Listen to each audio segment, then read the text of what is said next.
For those people who are new to the Innovation Show, we exist for the purpose of bringing you information, bring you content that you may not hear elsewhere to help you make the best decisions for yourself as an individual and for the organizations in which we work. And it's with absolute pleasure that we do so every week. One of the reasons we can bring you increased amount of information is because of our fantastic sponsor, Zai. Great people to work with. Zai is boldly transforming the future of financial services with a suite of embedded finance products and services, empowering businesses to manage multiple payment workflows and move funds with ease. You can check out Zai at hellozai.com. Let's get into today's episode. Today's book drops us into the unfolding drama, tracing the rise, fall, and rebirth of cryptocurrency through the experiences of the major players across the globe. We follow Silicon Valley entrepreneur Brian Armstrong and the turbulent rocket ride of his startup Coinbase as he tries to take Bitcoin mainstream while fighting off hackers, thieves, and zealots. Our guest today keenly observes the world of virtual currencies and what happens when a startup tries to disrupt the world of high finance. This is the surprising story of the origins of cryptocurrency and how it is changing money forever. We welcome the author of this book, Kings of Crypto, one startup's quest to take cryptocurrency out of Silicon Valley and onto Wall Street. Jeff John Roberts, welcome to the show. Aidan, such a pleasure to be here. Thanks for having me. Jeff, it is fantastic to have you with us. Great news for our audience. I have a copy of this book up for grabs. Just sign up to the innovationshow.io newsletter and you will be in with a chance to win this magnificent book. I thought I'd tee you up to tell us a bit about your backstory with a quote from the book. It goes as follows. I first encountered Bitcoin and Coinbase in 2013. I was then a reporter for the tech blog GigaOM, where I reported on collisions between law and technology, including the then novel phenomenon of cryptocurrency. On a hot July day, I set out to investigate an event called Satoshi Square, which took place in a corner of New York's Union Square. Believing I would need a Bitcoin to participate, I bought a Bitcoin for $70. I intended to expense it. I'm glad I forgot. I ended up selling it half a year later for what I thought was an extremely high price of $800. I thought that would be a way to both tee us up to understand this phenomenon of cryptocurrencies and how it's changing so much, but also for your background as a reporter and your understanding of both law and technology. I guess the short version is I was a tech reporter, and I like covering tech, even though I'm not particularly proficient at it, because just tech changes the way we live. You know, think of iPhones and TikTok or whatever. And that's my interest in tech, is how it sort of changes culture and society. And then in the course of covering tech, one day I heard about Bitcoin, reading about it a bit. And I was a reporter in New York City at the time. And I heard there was something called Satoshi Square. Satoshi, of course, is the guy who founded Bitcoin. And that was just a name that people in New York had given part of Union Square Park, one of Manhattan's kind of, major parks there. So I went down to check it out and report on it. And I knew so little, I thought I'd better get a Bitcoin. So I bought one for $60 from Coinbase to go down. I thought it'd be like a flea market and let's go buy some things. And I didn't find anything for sale. But what I did find was the strangest mix-up I've ever seen. There was some like Wall Street traders, and these guys, you've seen them on TV or in real life, $5,000 suits, really polished, but they were, sitting there swapping money with these crypto anarchist people, dreadlock kind of underground characters. And I was wondering what the heck is going on here. And that's sort of when I first got the bug, and just, underscored to me the diversity of people that crypto attracts, and there's something new here. So ever since then, I've been sort of following crypto and its various twists and turns. And there's there's booms and there's bubbles, but it gets bigger every year. And back then, too, a lot of people were like, "Oh, Bitcoin's a fad; it's going to go away." And here we are, 10 years later, and Bitcoin is very much here. It reminded me, Jeff, of when I was a kid in my early teens, 12, 13, 14. I used to buy records with all my pocket money. I used to go into this grungy, dingy record store, spend hours in there and buy one record and go home. But what used to happen is if the record went to the charts, we became disenchanted with it. We were like, oh no, they've gone mainstream, the sellouts, and you'd no longer be interested. And it reminded me of what you experienced when you went to this event. That's a great analogy. Yeah, I was talking to someone else about that. It's a bit like punk rock. It sounds like you're more drum and bass guy. I was more of a punk guy, but and anyways, what I'm bringing this up for, punk rock. And there's always that thing of selling out. And then like Green Day came along, and that was Gap Punk and Reviled and stuff like that. And I think we know that phenomenon of kind of in-group, out-group. And early Bitcoin was very much like that. Coinbase was reviled because it made Bitcoin too easy for people to get. And real crypto believers then and now say, that's Coinbase is not your keys, not your coins. Own your own Bitcoin, own the technology. And so, there's sort of this tension. That's part of what my book is about too.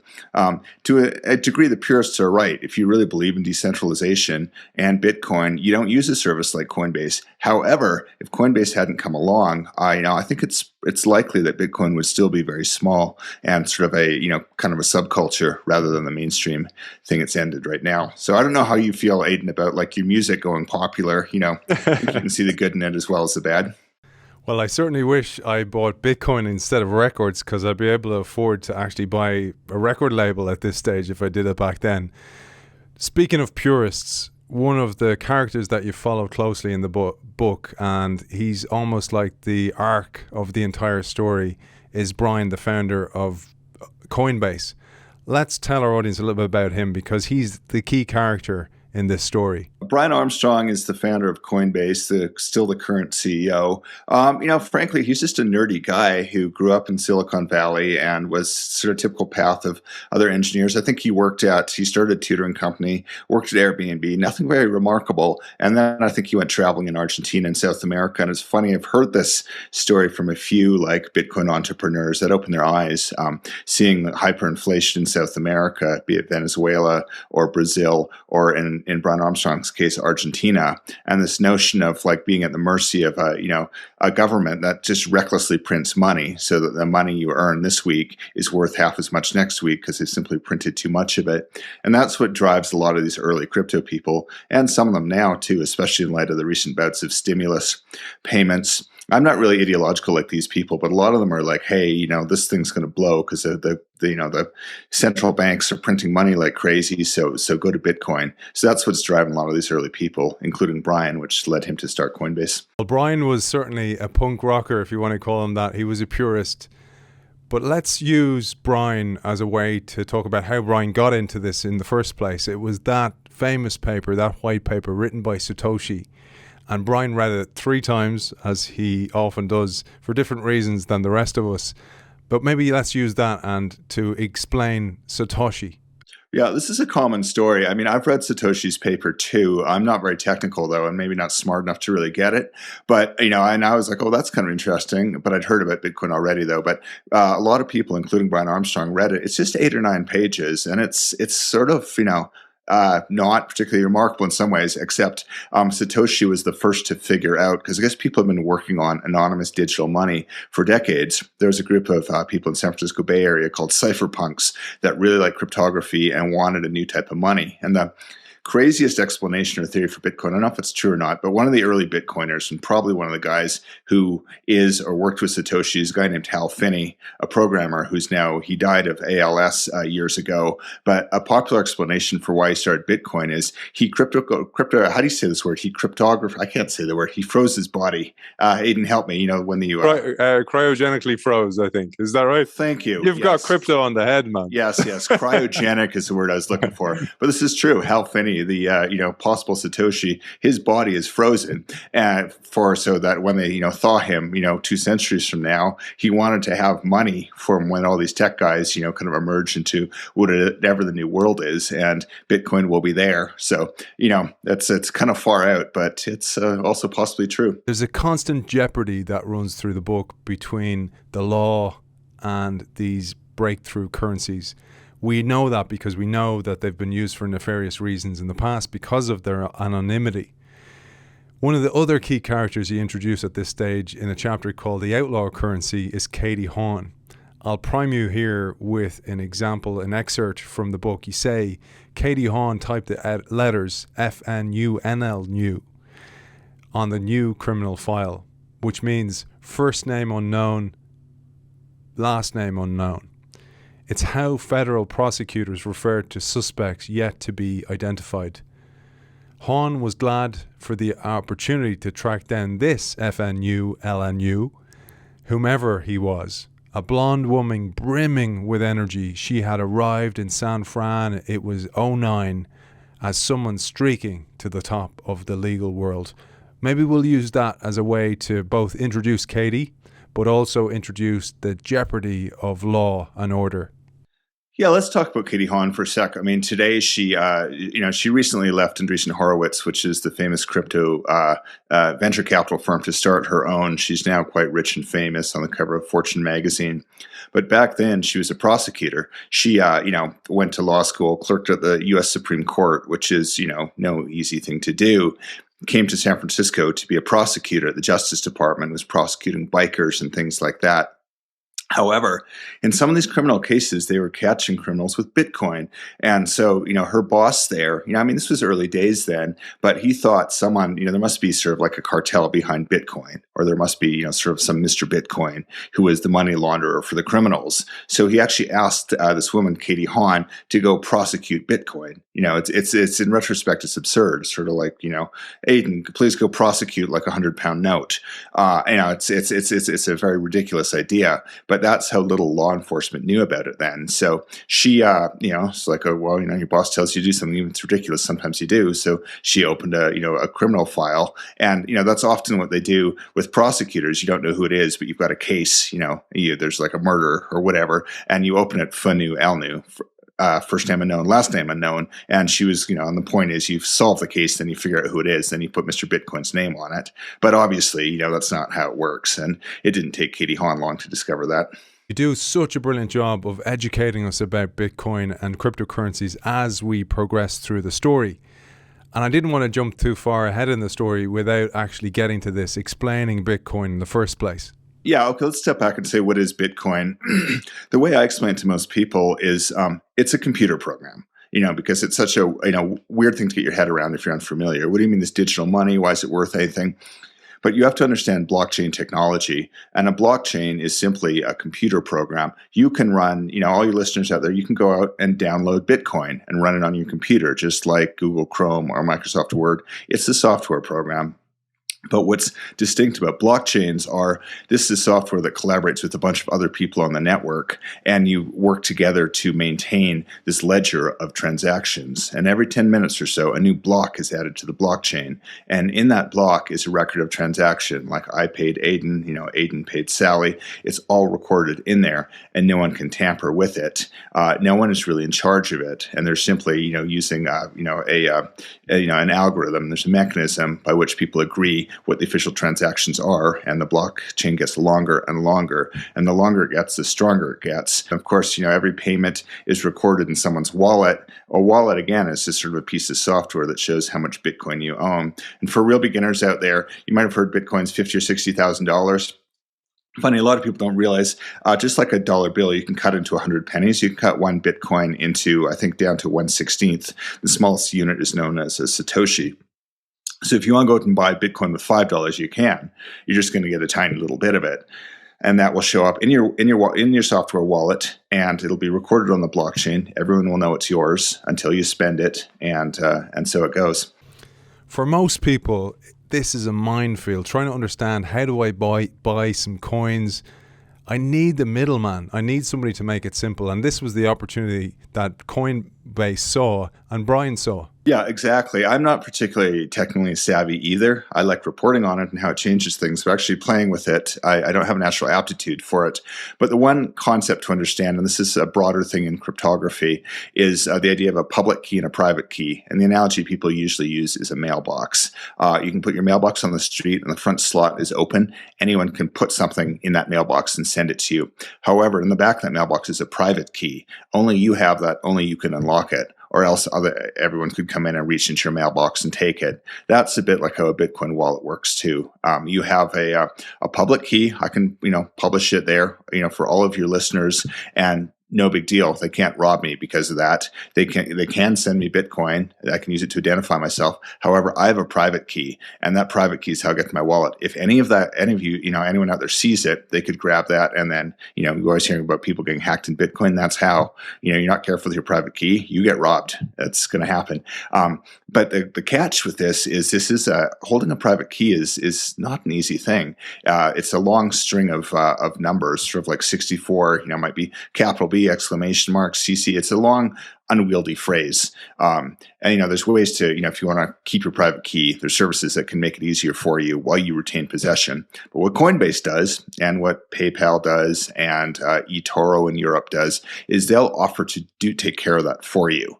So rather than going through the rigmarole of controlling a public and private key, you just treat it more like online banking, which is so much easier. However, in reality is who actually owns your Bitcoin is not really you. I mean, you own it, but who's in control of it is the middleman, like Coinbase. And that's a very practical way to do it. But if you're a real believer in this stuff, that's kind of anathema to what Satoshi would have wanted. So, make up your own mind. People are different, but that's the tension too. People who really believe in privacy and Bitcoin will not let someone else control their keys. So Satoshi had thought of everything, which included how do I incentivize them to contribute their computer and their power towards the blockchain? And this is where maintainers or miners come in, and the beautiful lottery system that Satoshi had thought about in order to lure people in and then reward them for contributing their power. I'd love you to take us through this. Such a clever idea, because we were talking before about the blockchain. Every 10 minutes, a new batch of transactions goes there. It's the network. And you might want to do that as sort of a hobby, but, do you really want to devote the time and computer power to it? But what if you could get rich doing it? And that was Satoshi's sort of ingenious mechanism. Each block, there's sort of a race or competition for who can publish the next block. There's, miners might be, a guy in, Brazil, and there might be one in like Slovakia and one in England. And, there's thousands of them racing to do the next block. Because if you can discover the next block and add it to the chain, you get rewarded with a batch of Bitcoin. Initially, you get 500 Bitcoin. You can imagine what that would be worth now. It'd be worth billions. And then every few years, it's halves. Then it was 250, and then it was 125. Now it's around 6, which is still a nice chunk of change. But if you're the one to find the block, you get that reward. And the way the reward is found, it's just basically like a math problem, a really hard thing. Like, what's two numbers make this? I'm explaining it sort of crudely, but the only way to solve it is trial and error. And you just deploy a computer to try all these permutations. And the challenge gets harder or easier depending on how many people are on the network. If more and more people join on it, they'll make the problem harder. So it still takes around 10 minutes to solve. Once you discover it, you broadcast to the network, and everyone's like, okay, he found it, publish it, and in that block is that sort of reward is included, including its payment to you and the batch of transactions, and it continues again and again. One thing I should add, Aidan, in the early days, I actually remember this, people would mine Bitcoin on their laptop or on their cell phone, and that was sort of kind of a neat hobby thing to do, but that's when there was thousands of people on the network. Now there's, millions.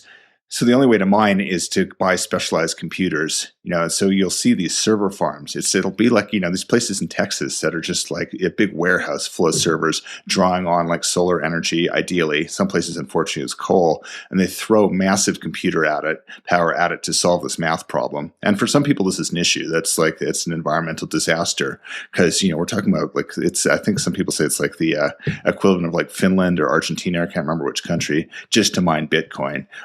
And the Bitcoin's defenders were like, hey, a lot of it's being mined through like, solar or hydropower. So what's the big deal? And then since also Bitcoin, most of it was done in China until last year. And that was kind of a bad scene, a lot of like burning coal to mine Bitcoin. So the Chinese kind of kicked the miners out. So they've now shown up, a lot of them in America now, and a lot of it is now green. But I'm sure some of your listeners will have strong opinions on that. Because you mentioned China there, I'm going to jump ahead in the story arc a bit, but also to connect it to some of the other shows we've had, because we talk, for example, about AI in this show and how there's a power race or a power struggle to win in the game of AI, because understanding AI and getting ahead of others is a power today. For example, Putin had said this before, that AI, whoever controls AI can actually control the world. China are far ahead, for example, of Europe, way far ahead, perhaps of the US as well. We're not sure when it comes to AI. But this is a big fear when it comes to cryptocurrencies and digital currencies, because the US is highly regulated. Europe is highly regulated, unlike places like Malta, for example, in Europe, which actually has opened its arms towards cryptocurrencies to give it a competitive advantage. But China is in some ways streets ahead of both Europe and the US. Yeah, that's a good analogy. There is a race for the major new technologies of the century, including AI, but I think blockchain is one of those technologies. And there's a tension. You're right. China has launched its digital yuan, which is just a superior form of payment. Because still, if you want to send banking transactions back and forth, if I want to send it here from the US to Ireland, that would, take a couple of days, which is ridiculous. Bitcoin would be done in 10 minutes. So China has leapt ahead of that. However, you probably don't want to use China's coin because it's a privacy nightmare, because it's centralized. It's like a Bitcoin, but run by the Chinese government. So everything you spend can be tracked. And so I think for that reason, in the U.S., it's not going to happen anytime soon. But you touched on another point that people are wary of the American system as American law enforcement has grown, and it's kind of grew out of the Patriot Act after the Iraq War. America put in all these new laws to kind of hunt down terrorist financing. But under the guise of that, a lot of people feel they've overreached and are really getting in everyone's business. So other countries are getting kind of annoyed with this, and they don't really want to be under America's financial thumb. That includes America's rivals, China and Russia. If they can break the dollar as the world's reserve currency, that would help them. They would rather it be the digital yuan or gold or Bitcoin, because having the dollar be the digital reserve, be the reserve currency of the world, lets America borrow cheap and have a lot of influence in other places, including over the SWIFT banking system. We're seeing this in Ukraine right now. So that's why there's a push to get away from the dollar by people who are distrustful of the U.S. or simply want more privacy. One of the big challenges that runs throughout the book, and also we understand this from people who are cryptocurrency millionaires or billionaires in some case, is that sometimes it's difficult to spend it. It's hard to get it into the system because not many stores take it, etc. Yes, there's those people who buy their Lambos, etc. There's the famous story, though, that origin right back in the start of Bitcoin with somebody who bought pizza with Bitcoin. The story's a bit of a myth now. It's often rolled out every year. I'd love you to take us through this because it explains one of the challenges with the early stages of cryptocurrencies. It's a challenge for Bitcoin, especially in the early days. What is it good for? Okay, it's worth money, but money's only useful if the storekeeper takes it. So in the early days, it was more theoretical. But the first kind of major example of like, hey, this actually could be used to transact is this fellow named Laszlo. I believe he's in Florida, who's like, hey, and he just put on the internet, hey, I would like some pizza. I will pay someone 10,000 Bitcoin for two extra large Papa John pizza. And some guy in the UK said, okay, took his Bitcoin, and a few hours later, the Papa John's pizza showed up. And the irony, of course, is if he'd held on to that, he would be worth, sort of like, I don't know, $5 or $10 billion. And every year, this poor guy is like, the media shows up at his house, like, hey, buddy, how's it feel to have blown 10,000 Bitcoin on pizza? But fortunately, he's got a sense of humor about it. But I think it's sometime in May, but every year, all the crypto people are into it. It's Bitcoin Pizza Day, because that's sort of the symbolic first proof that you could use this stuff in the real world to buy and sell things just like you can with cash. Let's jump to another one of these key characters you introduced in the book. This time it's another early Coinbase team member. This is Olaf. I'm going to tee you up here with a quote and you can bring it whichever way you like. Olaf discovered Bitcoin in early 2011 and, like other things he cared about, he didn't just like it, he obsessed over it. The child of two Lutheran pastors, Olaf had been raised to live according to his conscience and explore the meaning of justice. Later, during the financial carnage of the Great Recession, where millions of ordinary people, including his parents, had their hard-won savings wiped out, while the bank executives most responsible for it received bonuses, this is common in this world of cryptocurrency and why many people think Satoshi started this in the first place. Olaf saw Bitcoin as an economic system that could not be rigged and could change the world for the better. So we wouldn't see things like the Great Recession happen ever again. Bitcoin is a religion. It really is. It attracts people who believe strongly in things. These days less so, but these early people, including Olaf Carlson, he's now he's a billionaire. He's got a house in Malibu. But back then, he was just kind of like a kid in upstate New York who was got into Bitcoin. And back then, the way you got it was there was no Coinbase, so you could either there's a site called Local Bitcoins where you'd meet someone in the street and give them cash, and they would use a QR code on their phone to send it to you, or you'd go to some sketchy website that might be God knows where, and you deposit some money through a wire transfer, and hope it shows up in your account. And there's just scams left and right. But the point is, you really have to want it back then. Now Bitcoin's easy, but back then these people believed in it so much, they wanted it so much that they would, in the case of Olaf, he lived on it for 3 months back when it was almost impossible to do. But he's in San Francisco, so he could always find someone to exchange Bitcoin with. But it is that passion. These early Bitcoiners were driven by, some of them are like hardcore libertarians who are afraid of the government. Some are disgusted with the banks, but they believed in it enough to kind of give their life to it. Which is I don't know if I'd give my life to it, but the point is they believe in it that much. It's like a religion, and they take it seriously. And these early people are the ones who built the whole thing that now exists now. So at this stage, the business is starting to take shape. Brian and Fred had turned their apartment into the business, into the Coinbase HQ, and they had secured Series A funding. Their apartment turned off and started to fill with people. And after Olaf came another key player, which was Craig Hamill, a talented engineer who had helped build the dating site OkCupid, despite being the fact that he was an extreme introvert. Let's build on the story here and tell the Coinbase story through cryptocurrency.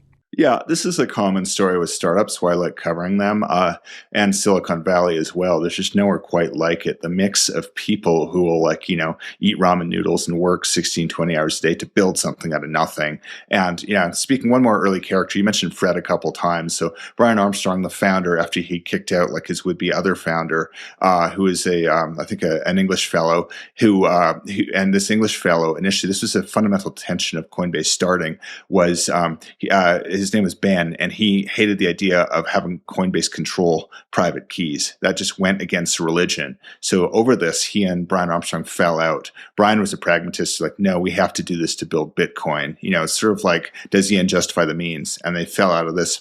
He kicked out his co-founder, brought in Fred instead. And Fred Ersom's kind of an interesting cat too. He's sort of a bit of a jock.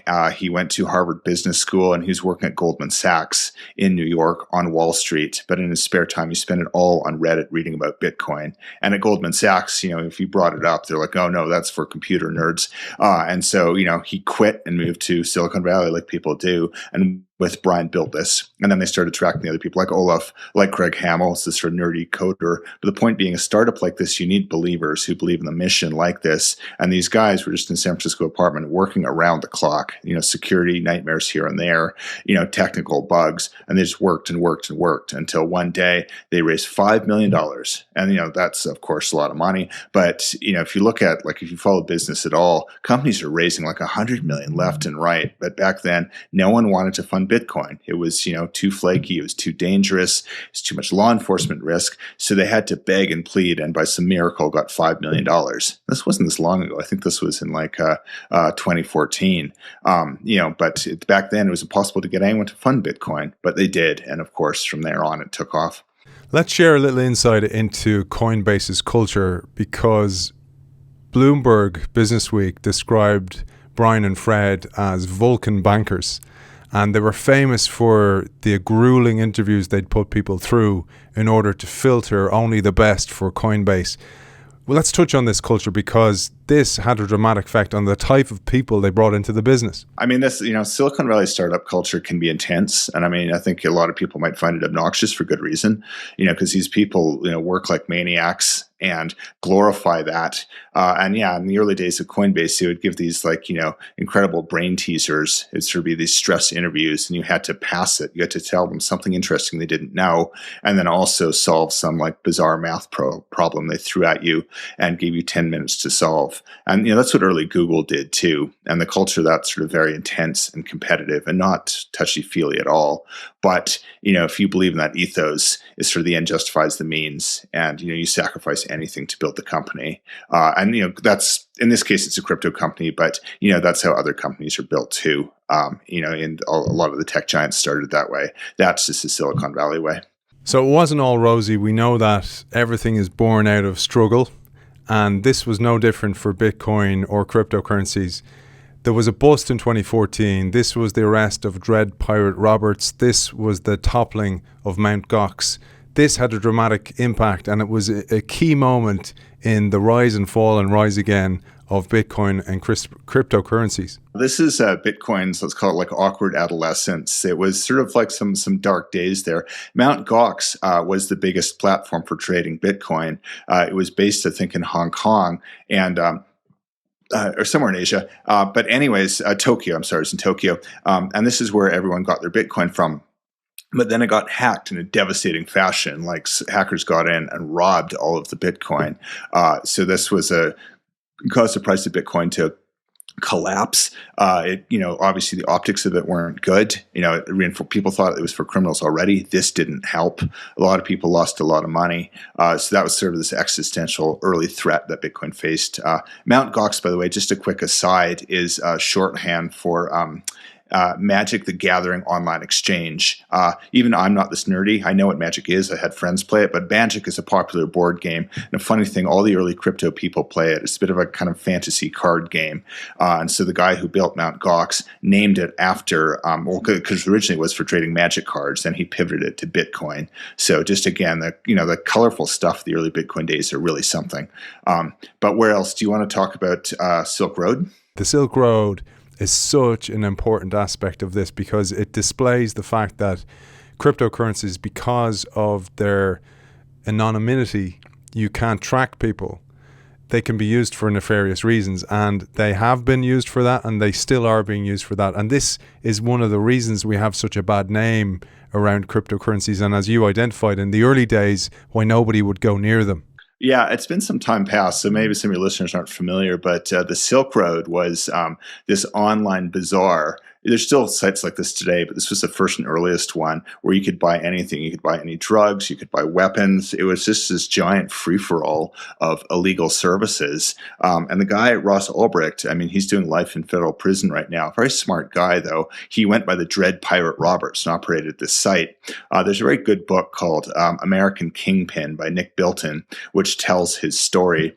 But as an aside, Bilton mentions he couldn't have built this but for three technologies that sort of came online about 15 years ago. One of them was mass cloud computing storage, being able to use cheap computing. The other one was the Tor system for browsing. But the final one was, how do you pay people? Bitcoin. So that's what happened. And it does underscore early Bitcoin. There's a ton of crime involved. There still is.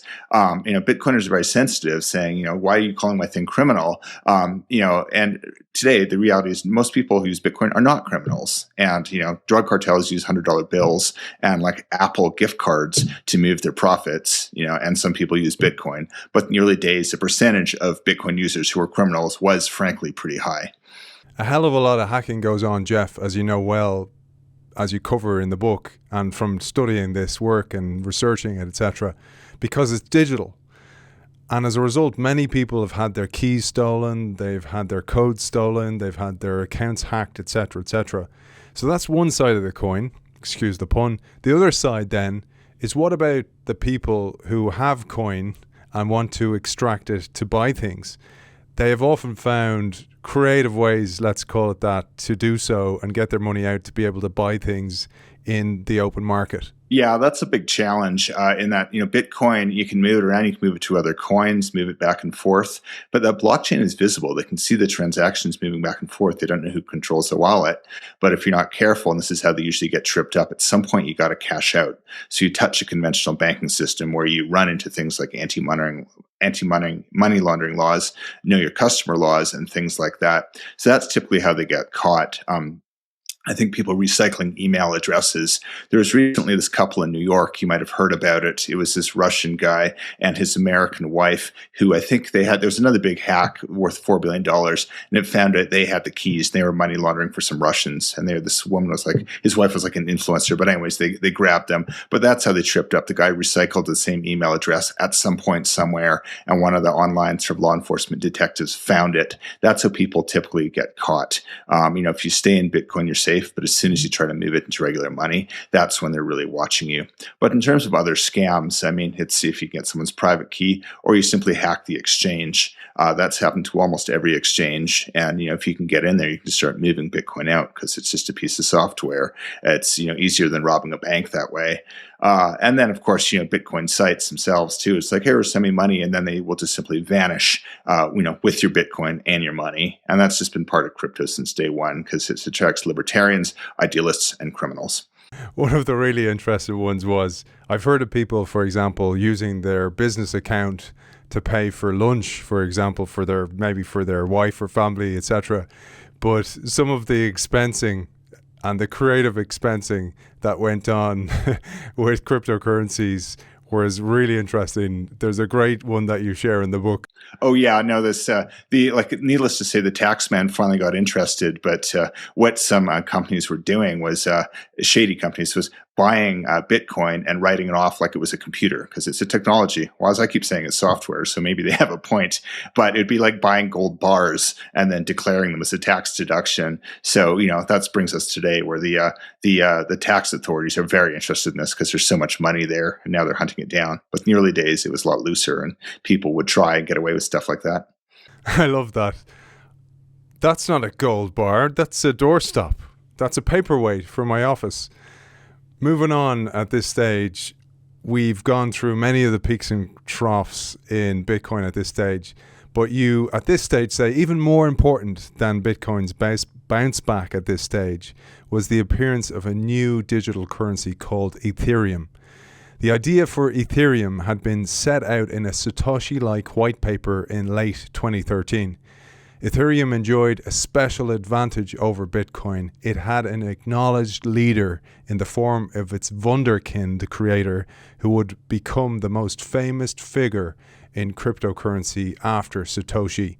Enter the fray, Vitalik. Yeah, if you've even know just a little bit about crypto, you've definitely heard of Bitcoin, but the other one you've probably heard about is Ethereum. This is the other major blockchain. It's not worth quite as much, but a lot of people think it will eclipse Bitcoin pretty soon. The thing about Bitcoin, it's limited. Bitcoin is really good for recording cash transactions. If you want, you can actually inscribe messages in there. The first Bitcoin block has got a message from the Times of London, but it's not really built to do things. It's just built for moving money back and forth. Ethereum is built to basically be a computer program that you can do anything with. You can do something called smart contracts. You can do business deals on it. It's a lot more sort of sophisticated and versatile, and the programming language is easier to use. I'm not saying one's better than the other because it's funny, since crypto is so tribal, there's a lot of Bitcoin people who can't stand the Ethereum people and vice versa. To me, they're both just cool pieces of software. But Ethereum really changed the game. It let anyone basically run programs on it. The versatility was a lot bigger. But the other thing Ethereum can do is you can also launch other blockchains on it, and you can issue your own coins, and you can basically start your own Bitcoin on top of Ethereum, and hundreds of people have. I really loved your analogy of Ethereum as an amusement park. This really helps us grasp the concept of what it offers and how it works.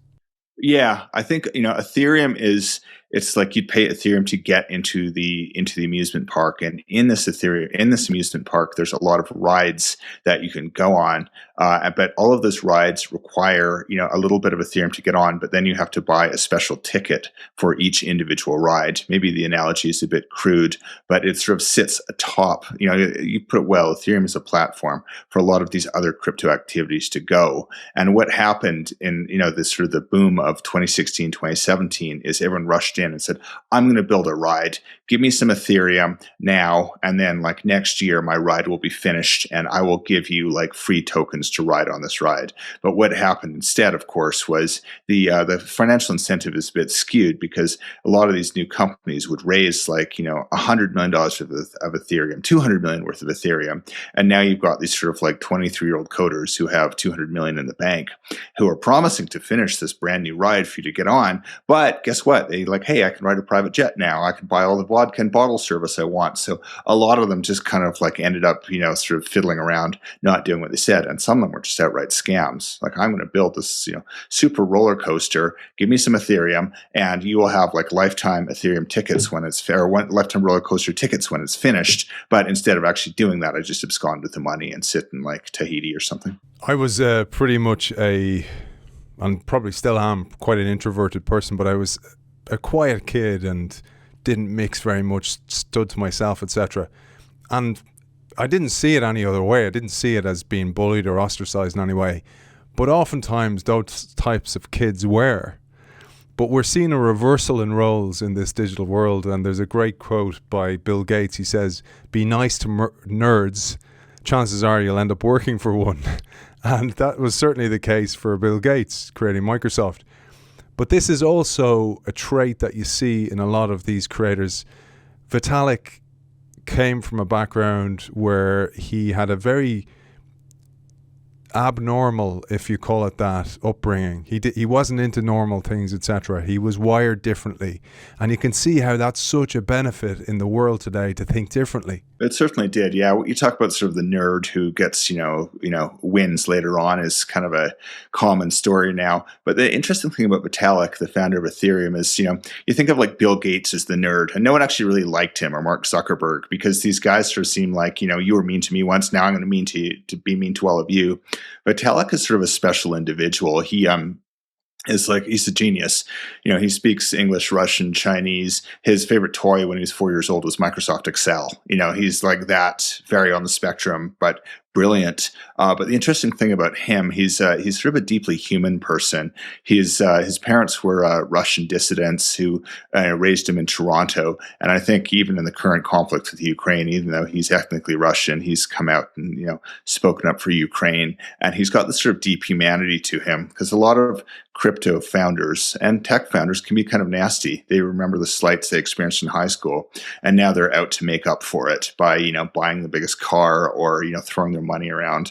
Vitalik likes wearing unicorn shirts and coding, and is sort of a deeply human person. I mean, he's weird as hell, but he doesn't have that sort of meanness that a lot of these people who get rich later acquire. I didn't want to get too technical at all, but one of the concepts that's useful to understand is hard forks. And hard fork was something that happened both in Ethereum and in blockchains in general. Perhaps you'll take us through this. This is a technical thing, but it's critical to the issue of Ethereum and other blockchains, because the story, right, is you can't tamper with the blockchain. It's immutable. But what happened with early Ethereum is there was a project on it called a DAO, which was this decentralized investment club where people put their money in. They put, I think, a couple $100 million in, and it was supposed to be invested based on the rules of the code. And they said code is law. However, someone promptly found a bug in this code for this project, and it robbed most of the money. And this was an existential threat to early Ethereum. So the big question was, should Vitalik kind of lead a faction to go and rewrite the blockchain, go back in time and erase it and have it go in another direction? That's why they call it a hard fork, because the blockchain's building block at a time. But if you suddenly made it take a sharp 90-degree turn and build in a different direction and wipe out some of the blocks that had come before, that's kind of a cardinal sin in blockchain. But Ethereum did this. I don't think they could or would do it now, but they were able to get a critical mass to agree to change the underlying computer code to rewrite the blockchain and sort of rewrite the founding myth and the history, which a lot of crypto people regard as kind of heresy and very dangerous. But in early Ethereum, it's sort of like these are two bad options. Otherwise, this hacker is going to run away with hundreds of millions of every Ethereum investors Ethereum. And, so it's just kind of, there's 2 books out on it now, actually. Crypto's gotten so specialized, but there's 2 books just on Ethereum. I think one called Into the Ether, or there's 3 of them. Anyways, point being, if you're into this stuff, there's a crypto journalist named Lars Shin who's very good, who just put out something called The Kryptonians. And there's literally like 200 pages on this hard fork thing. But, it's a little more technical for, I think, what we're doing here. Yeah, you lost me there a little bit, man. I have to admit, I'm taking a course actually in DeFi and decentralized finance to try and understand this a little bit more, because it takes a lot of immersion. And I think actually probably one of the best ways is to get involved and get your hands dirty. But back to the story, because at this stage, Coinbase is a different company. It's no longer a startup. It's no longer in the founder's apartment. It goes on to different echelons and it starts to take off. Yeah, I mean, this is, I guess, in one sense, Coinbase isn't that different from, Apple or Facebook or these companies that start as startups and then all of a sudden get very big. What Coinbase did is they built kind of a profession, a layer or a service for professional traders. And there's these people out there, I don't quite, understand how they do it or why they do it, but they spend all their day trading oil, trading gold, trading wheat, but now they're trading Bitcoin. And the volumes they do it in, they, sort of slinging $1 million transactions back and forth. Coinbase built a layer to help cater to them. And this started attracting kind of, this is where we get kind of into the weeds of finance, but there's a lot of, hedge funds and, people like that who, have a lot of money to invest. And this kind of turbocharged the crypto environment and let Bitcoin go from being sort of a private hobbyist sort of thing for individuals, which it still very much is, to have like the mainstream finance come in. And that's where I say, like I talk about in the book, or on the cover of the book, is, Silicon Valley comes to Wall Street, because what began happening, all these Wall Street bankers were looking at Bitcoin saying, this is cool, this is the future, the technology is better, and there's so much money here. So a lot of like the big Wall Street firms took an interest, or a lot of the people just simply left and started Bitcoin funds instead. And that was kind of a tipping point, which is kind of, let so much more money. Bitcoin's now more than $1 trillion market cap.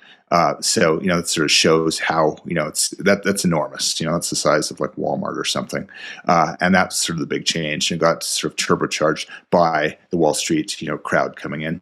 There was a really interesting part in the story that will make sense to some of our listeners, and they'll understand this because it happens a lot in corporation and corporate innovation, where an innovator is seconded to an innovation lab and meets startups, etc., and then gets poached by the startups, or goes native, if you want to call it that. This happened to Katie Hawn as well. She deeply researched the world of cryptocurrencies, and then she jumped fence and actually became a great leader in this world. Yeah, Katie Hawn, recall, is like the former Supreme Court clerk and Justice Department prosecutor told to investigate Bitcoin, and she started investigating Coinbase. And the more she learned, she realized these guys weren't criminals; they were nerds.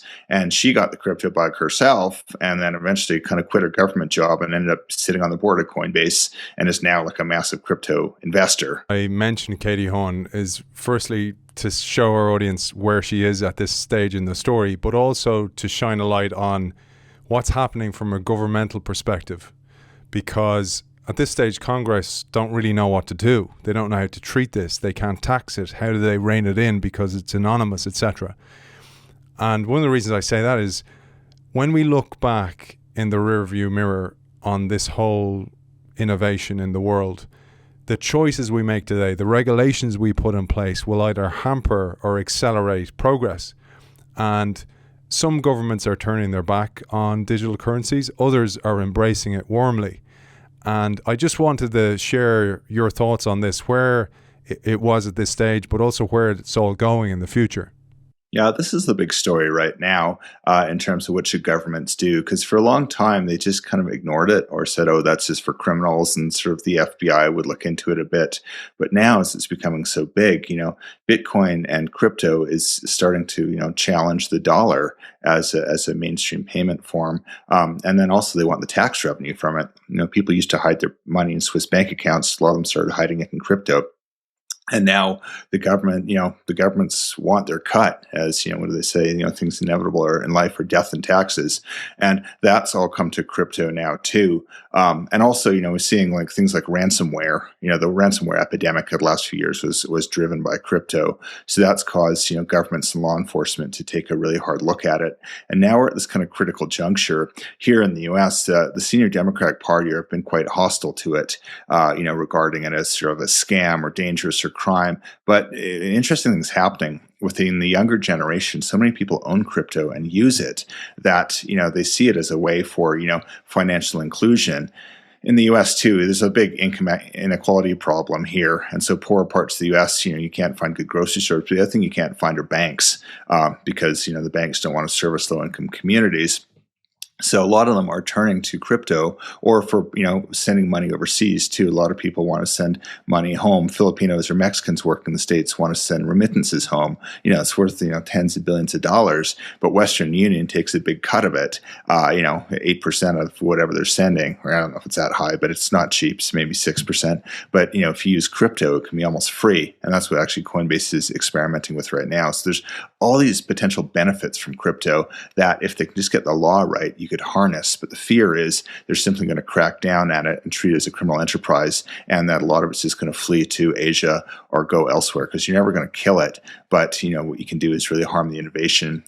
Last point I'll make, Aidan, is like this was a dilemma in the early days of the internet too. I guess I'm kind of old, but I remember the first internet bubble.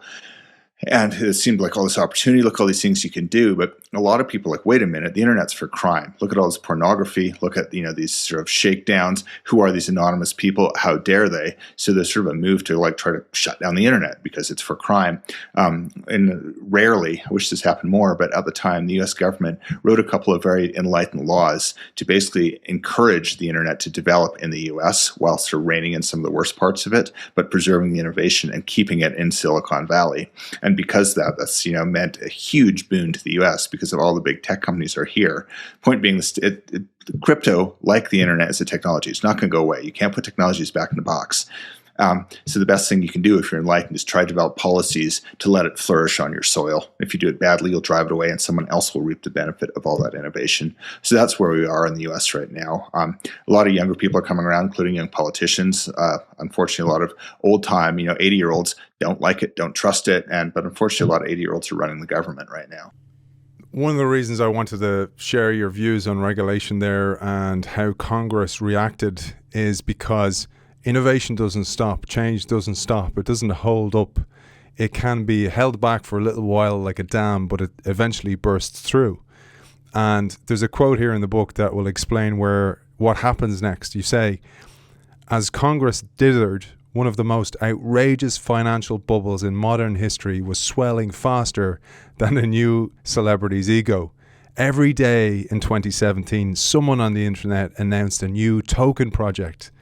And every day people raced to buy those tokens. Never in history has there been an easier way to raise more money from more people with such little effort. The number and size of the ICOs defied logic. Staggering sums changed hands every day.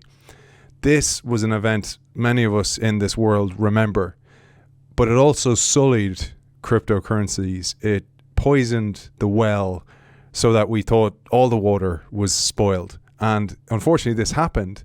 And I'd love you to share this because this had a dramatic effect on the rise of cryptocurrencies and probably put the brakes on a little bit from a governmental perspective and a warning shot across the bows for many governments. Yeah, people who are, been building real crypto projects, this set them back because, 2016 was like the year of more scams than you can imagine. And this came about because people saw Ethereum. It's like, hey, look how much money they raised. These guys are rich. Let's do it too. I'm going to call it blockchain. There was like one called like Dentist Coin. There was one called like Spank Coin for porn, which actually might still be here. But the idea was like, hey, send me all this money and, we're going to, I'm going to build this project and then I'll give you tokens and you'll be rich after. But there's a thing called securities laws where if I want to go raise money from the public and say, hey, buy shares of my company and advertise on the internet, I better register with the SEC or whoever the securities regulators in your country. And these things are regulated for a good reason because it stops, scammers from ripping off mom and pop too easy. I mean, scammers will find a way to rip people off no matter what. But in the crypto thing, it was so easy. You just put a white paper up, pretend Vitalik's on your board, put his face on it, and say, send Ethereum to this address for 2 weeks, then we're going to build this. And voila, you got $50 million worth of Ethereum. And then you simply, say, oh yeah, I'll build the project later. But then you just kind of take off. And some were just blatant scams. Some people were, well-intentioned but got lazy. But it made all of crypto look a little dirty. And then people got more and more greedy. Something new would come out, like, oh, here's Ripple or XRP or all these new coins, and people just rushed into it hoping to get rich. And part of that's sort of their fault. I mean, if it's too good to be true, it probably is. But all this mania, did not make the industry look good. Made the regulators come in with a ton of bricks after that, and in popular culture to this day, makes a lot of people think crypto is just one giant scam. Just again, and it's not long ago, but to help people recall what was going on here, because the crypto media didn't like what was going on here, and I'm going to pull an excerpt here to explain what was going on at this certain point in time. The crypto media called this flood of new currencies altcoins, as in alternative to Bitcoin. Long-time Bitcoin believers had their own name for these tokens. They didn't call them Bitcoins, they called them shitcoins. Shitcoin critics claimed the new tokens were spun up on shaky technology and then flogged in fly-by-night marketing schemes. And this was the context into which many people dismissed it. They went, that's absolutely a scam. It's snake oil salesmen and women. I'm not going near that. And it sullied the water. It sullied the name of the purists in particular. I think so, yeah. But, it's again, let's go back to the early internet too. There was just, there's initial public offerings left and right, and everyone's investing in the internet stocks. And 90% of those companies blew away. Some were scams, aren't here anymore. The 2016 ICO bubble, same sort of phenomenon. Except on a bigger and more egregious scale. But some of these projects were legit, and today are actually kind of doing well. And a lot was learned, and a lot of money was raised. And it's just kind of the cycle of business and money. And you mentioned this quote there, the tulip bulbs. That's Jamie Dimon. He's the CEO of the bank J.P. Morgan, probably the most important bank, the most important banking CEO. And he's right to decry the scams. But I think there's something else going on in that crypto is a fundamental threat to big banks. It's this sort of superior technology to move money around. So they don't really, the banks don't have an interest in crypto succeeding. So you're seeing them work the regulators to shut it down. But meanwhile, a lot of their own employees are leaving to start crypto companies. So, that's just how it goes. So we're moving on in time here. It's 2017, and an interesting thing happens here. In 2017, Lamborghini, the Lambos, posted more than a 10% year-over-year increase in sales. A final dose of fuel for the crypto craze came with the launch of a spin-off that some of us have heard of but don't really know what it means, which was a spin-off from Bitcoin called Bitcoin Cash. I'd love you to share this. Yeah, first on Lambos, it's just such a fun thing. Crypto is so colorful, and there's all these cultural things like Bitcoin Pizza Day. I don't know much about cars. I don't know why Lamborghinis are the thing, but people say trying to get rich off crypto. When Lambo, it means when you have enough money to buy a Lamborghini. And then crazy thing, by 2016, 2017, a lot of people had made enough money, and so you'd see like Lamborghinis driven by 20-year-olds all over the streets in New York or Miami's. Sort of lots of Lambos. For better or worse. It looks kind of fun, to be honest. I'd like to drive one before I die. But in terms of Bitcoin Cash, yeah, that was just sort of it's not a scam, but they forked the Bitcoin blockchain and said, no, this is another version of Bitcoin that's, better. But so there's this sort of civil war going because, it was just so much money at stake and Bitcoin Cash is still around, but it's not the real Bitcoin. But, there's just so much dumb money around too, not to offend anyone, but it's like, oh, Bitcoin Cash sounds like Bitcoin. Let's put my money in that. And, the greed out there is, that's what happens with manias. People lose their mind. And so all these sort of, competing and fake and knockoff chains started, such as Bitcoin Cash.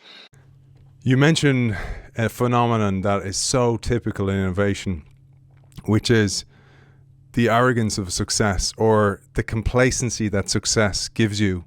And in my own book, I say that oftentimes we're defeated by our victories. This certainly happens in sport. The more successes you have, the more complacent you come. Along all of a sudden comes a team that's much less in ability to you and beats you because you're complacent and you're just showing up at this stage. This happened in Coinbase as well. And they let in alternative coins. They let in the Winklevoss brothers, who are depicted as kind of idiots in a way in the movie The Social Network, but it's far from the reality. Maybe you'll give us a flavor of what's going on at this stage. Here we're getting into kind of sort of not typical, but like classic innovation dilemmas. You're the first innovator, and you're out front. How do you keep your lead without getting someone eating your lunch and out innovating you? And that's what happened to Coinbase for a while. They got complacent. They had won the early days. They were the crypto company. Well, then something more kind of scrappy and freewheeling sprung up in Malta. Called Binance. Well, I mean, the guy who runs it, CZ or CZ, is they call him in the States, is this sort of brilliant entrepreneur who's also willing to bend a lot of rules, and he just hopscotches around to whatever legal jurisdiction is going to give him the best terms. And he started offering a lot of the newer coins, because once upon a time there's one coin, there's Bitcoin, and then there's a few of them like Bitcoin, Litecoin, Ethereum. Now there's like hundreds and thousands of them. A lot of them are dumb, but a lot of them are real things people want. And Coinbase was very slow at adapting to it because they're complacent and they got bureaucratic and stodgy, and just with innovation and tech generally, but crypto moves even faster than tech if you're not careful. And Brian Armstrong's told me this, that's what he fears most is something he doesn't know, is not seeing, is going to come out and be more innovative than him. And that's what happened with Binance, and they started eating Coinbase's lunch. Coinbase was able to pivot and kind of catch up again, but it's crypto's no different than other highly innovative industries that you might be on top one day, but you have to fight like hell to stay there, or someone's going to lap you very quickly. Sure, you see it when you're covering startups, is where a VC company decides, what, these two founders need a bit of manners here. We need them to grow up a little bit. Maybe we need to put in a head of people, a VP of culture, whatever it might be, to start to shape the company a little bit more. Sometimes maybe a CFO, somebody who is better around structures, etc. And this is what happens in Coinbase. At this time, some of the original heads leave. The company starts to dissolve again, a common phenomenon that happens in startups. But then in comes this player, Balaji, and causes an absolute ruckus, but actually helped the organization in some way. Yes, pushed people out and demoralized them, etc., but left an indelible mark on the organization. Yeah, I mean, in terms of corporate or startup infighting, this is really something. But to Brian Armstrong's credit, he brought in Balaji. Balaji is, in interviewing for the book, half the people I met called him a psychopath, but they also called him a genius. And to Brian Armstrong's credit, bringing someone in like that to shake up your company, because they had suddenly gotten bureaucratic and slow. So they brought this guy in to launch a lot more cryptocurrencies, but he was, a ferocious political fighter and, drove people out, made people quit. But in the end, I think reintroduced that sort of hunger and innovation into Coinbase again. And then after a year later, Balaji quit and started something else. But the other tension you're going to find too, as startups get bigger, is your other founding employees are often, people who are really passionate too, but then the company gets too small for them because they're kind of in a second or, sort of playing second fiddle. So they leave. That's what happened at Coinbase. Brian's founding partners left, most of them on good terms. But suddenly, the people you built with the company with aren't there. Your company's bigger. And then suddenly you start getting like these kind of, corporate people looking for jobs who don't share the same founding mission. A startup works because people believe in it. They have the same idea. But then it gets bigger. Those same people are gone. And then, I won't call them opportunists, but just basically people looking for a desk job come in, and that's what you're stuck with, and you're a lot bigger. And how do you change the culture? How do you preserve innovation? And it's a big challenge. In Coinbase's case, they rolled the dice by bringing this guy Balaji, who basically smashed all the furniture, but for their own good. And, in the long run, it helped them. They recover. We're in 2019, and stable coins start to emerge. And stable coins start from the position of, actually, let's be friendly with regulation and the law, and let's be stable. And this is where the Winklevoss twins start to come to prominence in the game. But it's at this same time in 2019 that Facebook, now Meta, Facebook with a false mustache and glasses on, launched the bombshell, dropped the bombshell, and mention this is time to launch their own currency. And they announced Libra. Yeah, some of you might remember this. This was a big deal. Facebook wanted to get into crypto, and I think that stablecoin is basically like Bitcoin. It's an it's an online piece of currency, but it's pegged to typically the dollar, could be to the euro or the pound, and it's crypto, but it's backed by a reserve of real dollars, which means you get all the advantages of crypto. It's faster, more efficient, can go anywhere, but without the hyper volatility. And then at this big moment, Facebook say, hey, this is a killer technology, which it is. We're going to introduce our own. And they wanted to have it set up so that basically every Facebook, which of course owns WhatsApp and Instagram, all of those users would suddenly have a crypto wallet with Facebook's money in it. It was actually a very good idea on Facebook's part. But the government freaked out because Facebook is already in enough trouble because they sort of seem to do horrible things every week. And the idea is, one lawyer put it to me, it's like the only thing more threatening Facebook could have done would be raising its own army. This is basically taking over the power of the purse from like the crown. And so regulators sort of kneecap Facebook and stop them. But I think we're going to see other companies do the same thing. It's a matter of time until Apple tries it or Amazon tries it, just because crypto is such a superior payment method that I think stablecoins are going to be a big sort of part of it. And, in a few years from now, everyone's going to have a wallet with some stablecoins in it. When I started my own journey trying to understand innovation and started studying books on innovation about a decade ago, and I eventually came across cryptocurrencies, the way I understood them was they replaced the lack of trust that comes when you become more distant and don't know the other party who's buying something from you. So the story I always had in my head was the show Little House on the Prairie, where you could buy from the local shop and the local shopkeeper knew who you were. If you didn't pay your bills, he'd badmouth you to the whole town and your name would be dirt. And then you could go on to the next town, and it wasn't that far away and you couldn't travel so far, so word would follow you and you couldn't be this vagrant that went from town to town, etc. But as the world became more global, that wasn't the case. When we could buy from people on the other side of the planet that we don't know who they are, of course we could get ripped off. And blockchain and this whole technology offers a trust protocol. And when I thought about the organizations who are playing towards that and have understood it from a very early stage, Amazon is one. That's why they have invested so much in pleasing customers, so the customer trusts that they will get their product, and if they don't, Amazon will step in as the intermediary and refund you your money. Then I thought the same for Apple, because Apple are making increasingly more plays towards becoming a bank, because they understand the movement of somebody's everything. They have all their content. And it's one of the reasons Google Wallet failed, was because Google Wallet wanted access to banking details, banking data. But Apple have just bought a business that does this.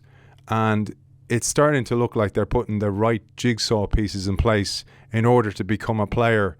And that will be an absolute game changer for this already $2 trillion business.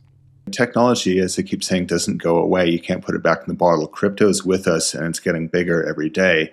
There'll be booms and busts right now, where NFTs are everyone. That's what everyone's talking about. But the potential for that, those are again a type of crypto that people want to make into basically like membership passes. If you want to like support your band or go to a virtual event or go to a real world event, now in some places need NFTs, and Coinbase is kind of in the middle of that. And it's so messy right now. But that's what makes it interesting. We can sort of, I guess the parable of the elephant is a good one. That's, you're probably familiar with it, where there's the three blind scientists who are trying to figure out what this elephant is, and they're touching it. And one guy's touching the tail, and one guy's touching the leg, one guy's touching the trunk. And they all said, oh, this is what it is. And they're right about the different parts, but no one's clear how it all fits together. And that's where we are with crypto right now, in that, it's something's coming, something's happening, and it's messy, and it's hard to use, but, it's approaching rapidly. I think Coinbase will be at the center of it, but then one day someone's going to depose Coinbase because they're going to be faster, more innovative, more hungry, and build a better product. And, that's just the sort of story of innovation and technology. Jeff, what a beautiful way to finish today's show. And I have a quote that I'd love to pull that explains it and explains the spirit of this book and the spirit of this change that we're going through in society. Before I go there, where can people find you for keynotes, for moderating, for emceeing events, etc., etc.? Where can they find you? I appreciate that, Aidan. My name is Jeff John Roberts. Type that in. You'll find me. You'll find my website with my email. Follow me on Twitter. DM me. I love conversations, so please reach out. I do speaking engagements and moderating and all sorts of good stuff. So I just also want to thank you, Aidan. I really like the diligent, thoughtful way you approach your show. High praise coming from you, man, and I really appreciate that. And the diligence with which you wrote this book is evident. I highly recommend it. I'm going to give a final quote and then close today's show. The hardest part, you tell us, about getting a new network effect-based technology is the start. And crypto seems to have overcome that initial inertia. The next 20 years, much like the internet, is likely to awe us in ways none of us can predict. Author of Kings of Crypto, one startup's quest to take cryptocurrency out of Silicon Valley and onto Wall Street. Jeff John Roberts, thank you for joining us. Thank you, Aidan. What an incredible episode. I learned so much from the book, and I hope you did from the episode today. I want to thank, before we finish, our sponsor, Zai. Zai is boldly transforming the future of financial services with a suite of embedded finance products and services, empowering businesses to manage multiple payment workflows and move funds with ease. You can check out Zai, and by checking out them, you're supporting us at hellozai.com. Have a great week. See you next week.